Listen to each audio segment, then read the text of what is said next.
Ciao, Stefano here. We're starting in 4 minutes. If you have any questions, type them in the comments and I'll answer them right away. I already see one.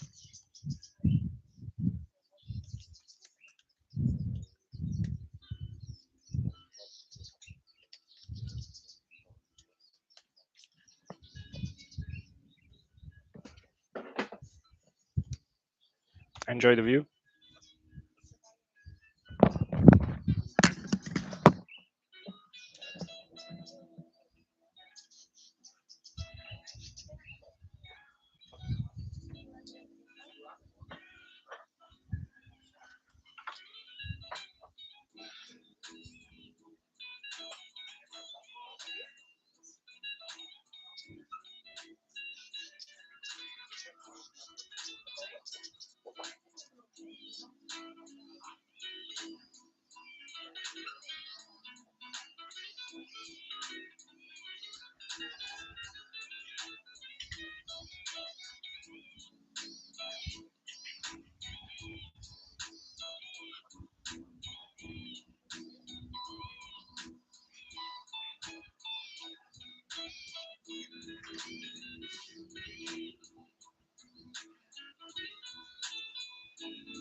Hi, Stefano here again. We start in 2 minutes.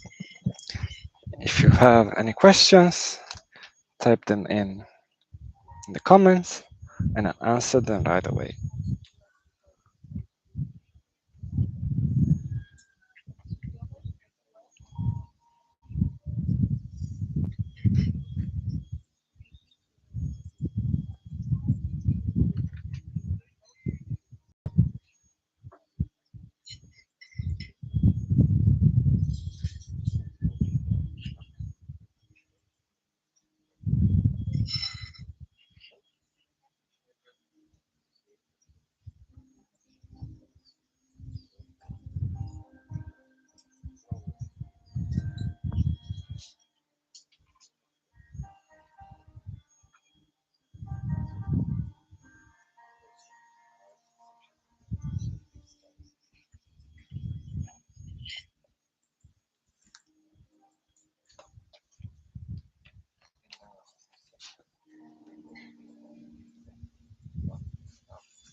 One minute to go.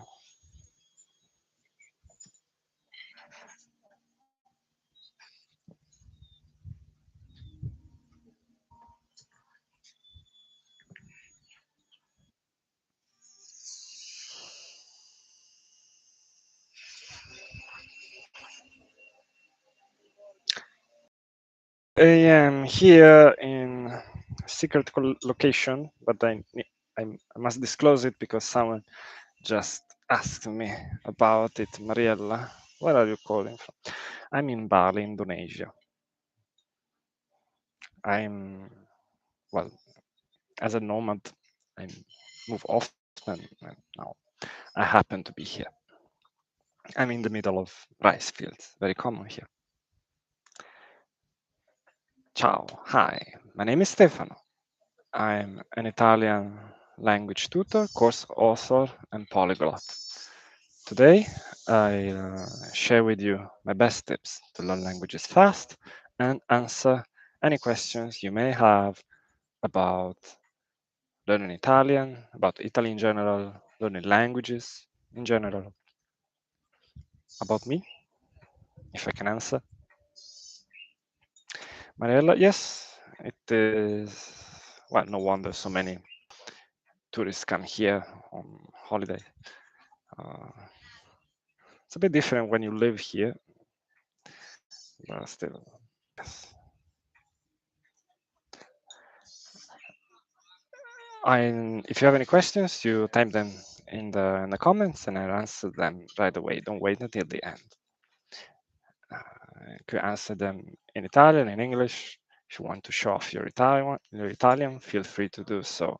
Since this is a Q&A session, I'm speaking English only today. Yeah. Let's start with one question that we have here. Mike. Mike has been doing Babbel for over 3 months. Currently at B1, section of learning. Where would I start with your program? Should I continue with Babbel? First, you are at the B section of learning. You mean in the app, I guess. I wonder if your real skills match the section you're now, because it's with the apps it's easy to move on to more advanced lessons without really reaching that level, because what you learn is to solve quizzes. But when it comes to speaking or writing or producing content, which is more difficult, you often find out that your overall skills are much lower than the apps wants you to believe. If you are really at B1, my audio course, you start around lesson 120. But when you sign up, you see a form, a welcome form. You select your level.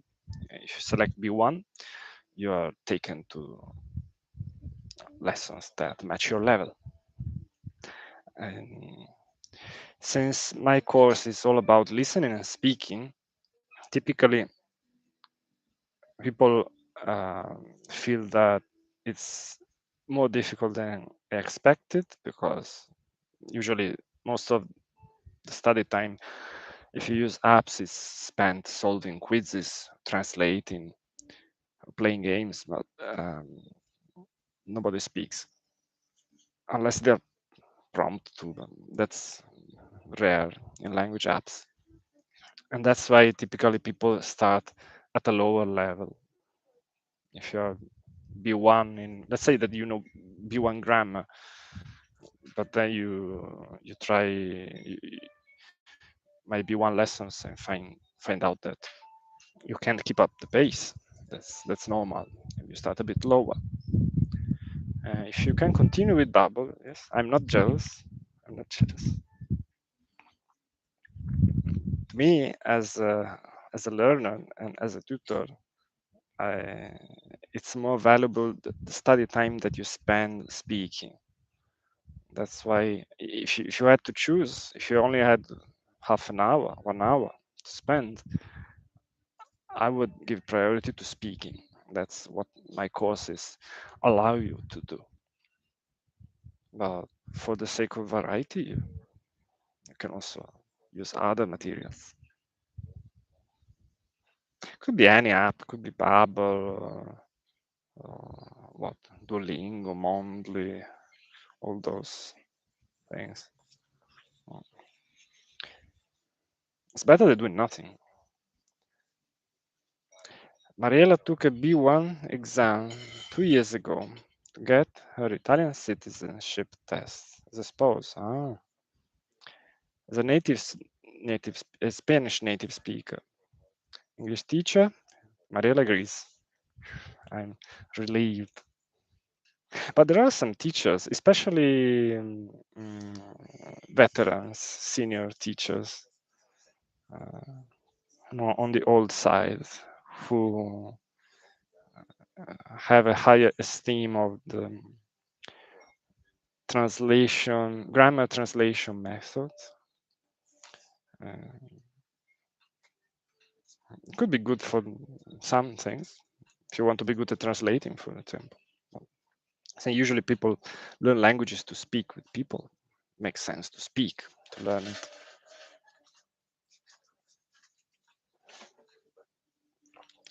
Mariella also teaches. She teaches English.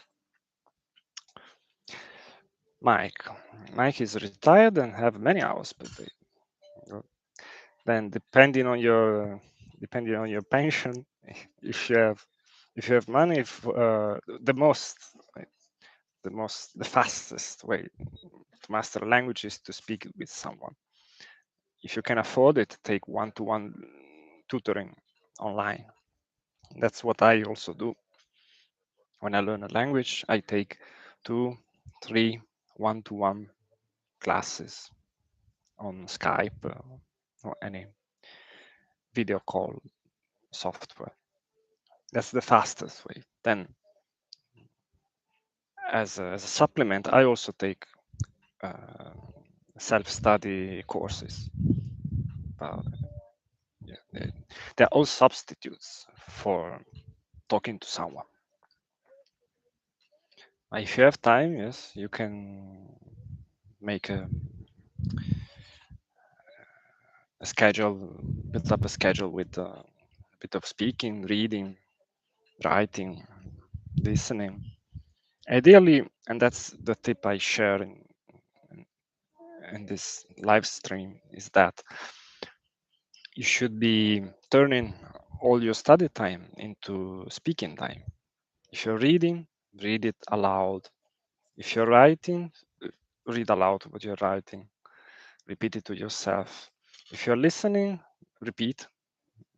If it's, let's say you're watching a video on YouTube, you watch a bit, you stop, and try to repeat. Doesn't need to be everything, but something you want to stick.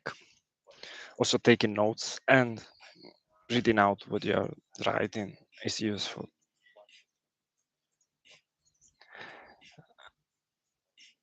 I don't know if it's beneficial to do both.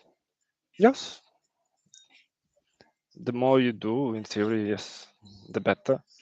Personally, I take it easy. I study 1 hour per day or less when I'm into one new language. But yeah, 2 hours will be better than one, and three will be better than two, I guess.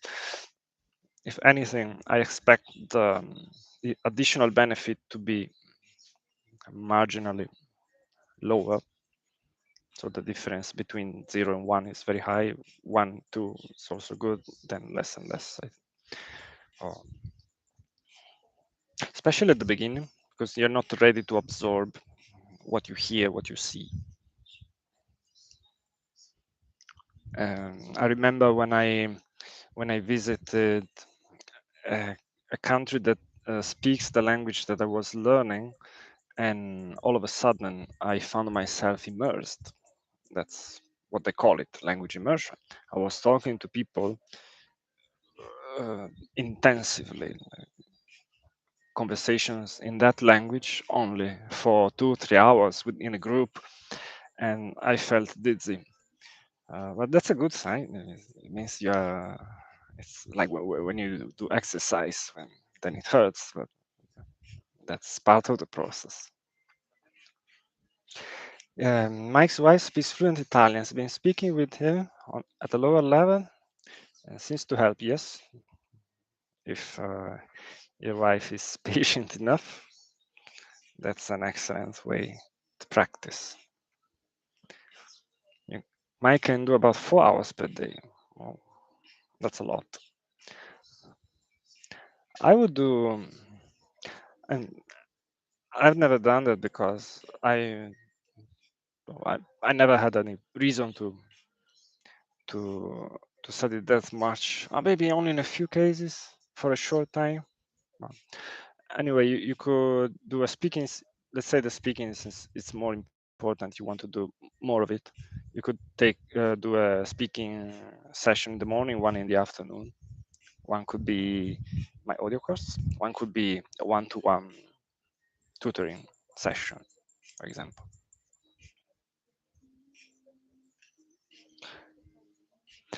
One-to-one classes with me. I'm sorry, I'm flattered, but I don't teach anymore. I'm already busy enough with the website. But I do have a few selected tutors who teach on my website for me, and they're familiar with my courses. That's an excellent way to put into practice what you learn with my courses. And you find right now, I think the range is between 15 and 35 US dollars per hour. And you find it on my website.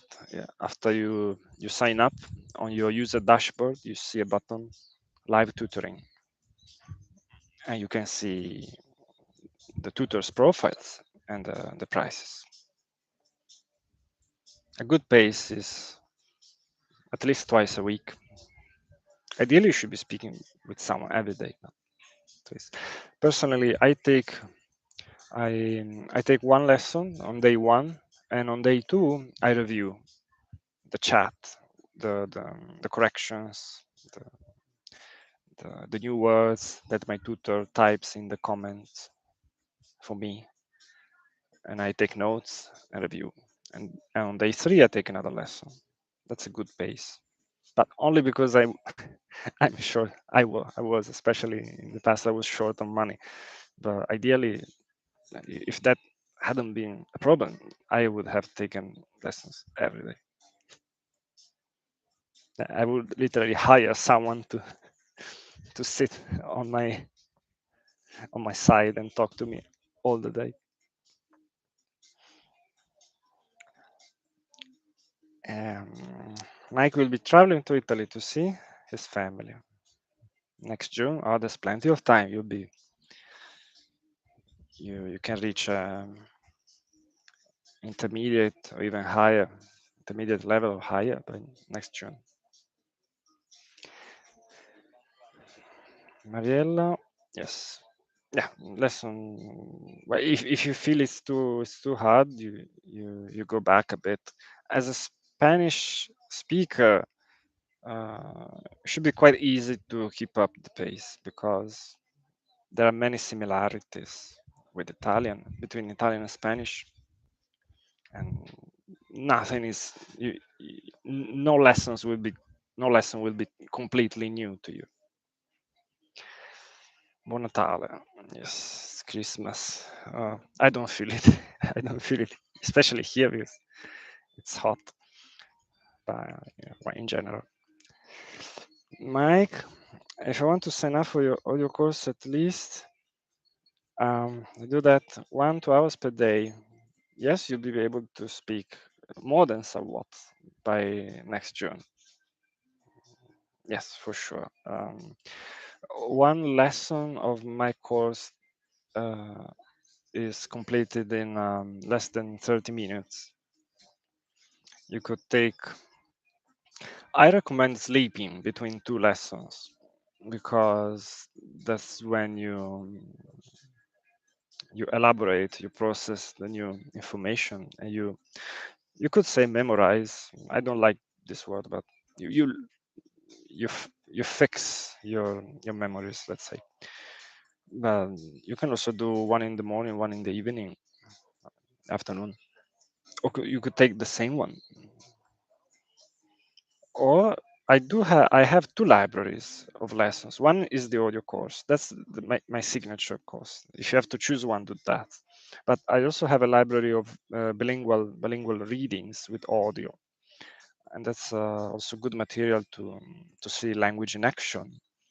And as long as you repeat everything that you hear, you can also enrich your daily schedule with different materials. Good that you are dedicated. Um, doesn't have to be 4 hours a day, but every day, yes, you should be doing something. Me personally, I never let one day pass without studying, practicing, or speaking. It's like doing exercise. the fastest way possible is that audio. All my materials come with audio, yes, and you are expected to speak along with the speaker. Yeah, that's all audio material. I created audio courses because I believe that we learn faster with a focus on audio over text and examples over grammar. I I wouldn't create a course that I wouldn't use myself if I were to learn Italian. Both the libraries are useful. The audio course, well, it's more structured because you start from 1, 2, 3, and every lesson covers a grammar topic or a grammar pattern, special word. The readings library is sorted. The readings are sorted by level, but they're not linked one to another. Uh, if you're starting, especially if you're starting from scratch, also if you want to follow a plan, definitely take the lessons in my audio course in their order.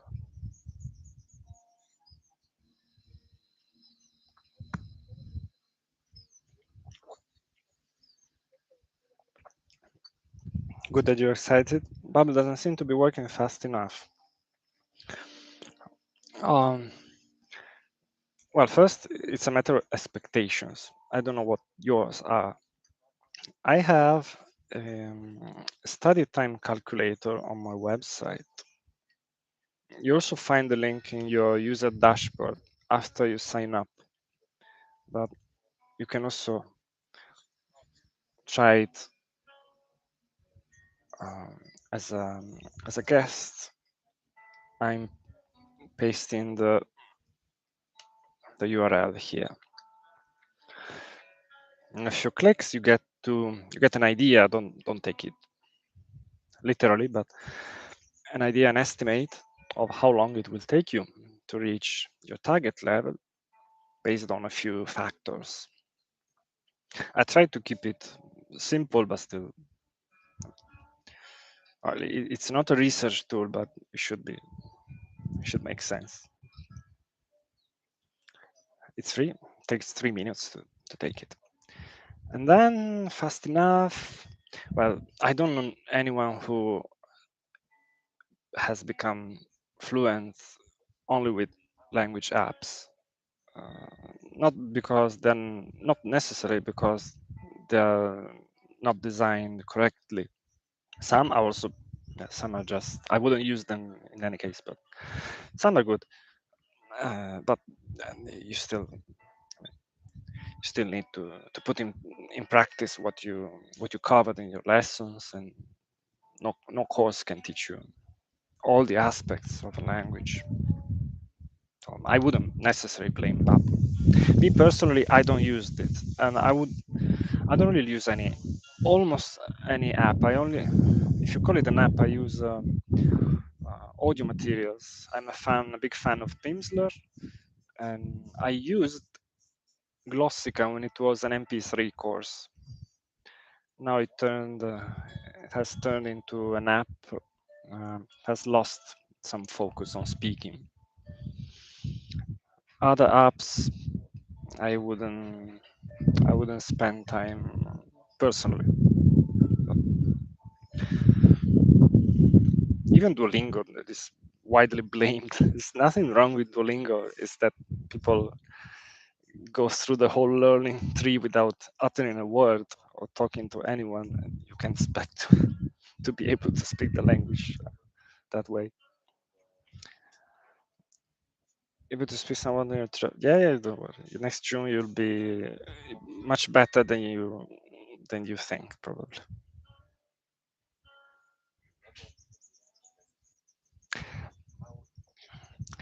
Yeah, I mean, I have nothing bad in particular to say against Bubble. Just as a learner myself, I would use other kinds of materials, namely audio materials. because that's the closest you can get to talking with someone without having someone there with you. They're enormously popular because they're big companies. They have uh, a rich marketing budget. They have a catchy interface. No. But at the end of, they say at the end of the day, I would say at the end of, can take a month to see for yourself. But I know for sure that if you speak, even if you don't understand everything, or if you can keep up the pace, but if you do it every day for a month, but actually very, even for shorter time, on my website, it's a bit of a, well, catchy phrase to, yes, to entice you to join, sure. But I give a 7-day free trial. If you take a lesson a day every day for 7 days, you should already be feeling that it takes less time to come up with words in Italian without translating in your head. A good sign that you are on the right track, that you are thinking in that language, is that you dream in that language. I'm thinking of calling it dream in Italian, but I can't assure you that that happens in 7 days. To me, I remember, well, first because even if you dream, it often you don't remember it. Then you blame me. I didn't dream in Italian. Maybe you did. You don't remember. To me, I remember after a month, it happens that I dream in the language I'm learning. Even I dream of a very basic conversation, but yeah, it's a funny feeling. 7 days trial starting tomorrow. Good. I'll see you there. Good. I'm happy that we had many questions today. It's already been a while. It's hot. My milkshake, my mango milkshake is melting. And it's hot. If there are no further questions, I would call it a morning. It's morning here. And I'll see you on Thinking Italian. If you have any questions, you also find the contact form on the website, and I'm here to help. Good. Then see you next month on the next live stream. Bye. Ciao. Ciao, ciao.